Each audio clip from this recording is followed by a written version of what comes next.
Welcome back नाज़रीन, तव्हांखे update कंदा हलूं। ब्रेकिंग न्यूज़ आहे त मातलीअ तक PS70 ते नंढी चूंड लाइ पोलिंग जो अमल जारी आहे। सुबुह 8 वॻे खां शुरू थियल पोलिंग अमल शाम 5 वॻे ताईं जारी रहंदो। PPJUI, पाबंदी मढ़ियल तहरीक लबैक पाकिस्तान ऐं मजलिस वहदतुल मुस्लिमीन जा उम्मीदवार मैदान में लथल आहिनि।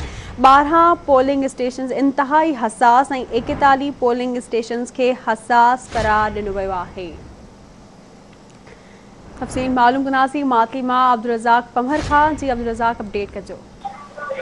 जी बिल्कुल, इन वक्त असां तहलके मातली जे यूनियन काउंसिल फलकारा में मौजूद आहियूं, जिते वोटिंग जो अमल जारी है। पोलिंग हिते जेको फलकारा पोलिंग स्टेशन 74 ऐं 75 ते वोटिंग जो अमल जारी है। पोलिंग स्टेशन 74 जे ॿुधाईंदासीं त हिते टोटल वोटनि जो तइदाद 1350 ऐं जंहिंमें मर्द वोटनि जो तइदाद 729 आहे ऐं जेको औरतुनि जे वोटनि जो तइदाद 629 आहे।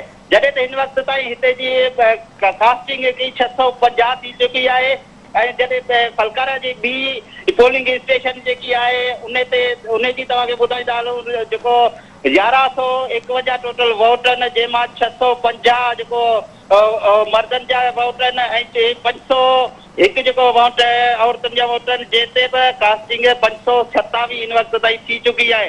तव्हांखे ॿुधाईंदा हलूं त तहलके मातली जे PS70 ते जेको ज़मीनी चूंड थी रही आहे, उन हवाले सां वोटिंग जो अमल जारी आहे। 123 पोलिंग स्टेशन ते जॾहिं सुबुह 8 वॻे खां बदस्तूर वोट कास्टिंग जो सिलसिलो जारी आहे। शहर तोड़े बाराड़ी में वोटिंग जी शरह तमामु घटि आहे।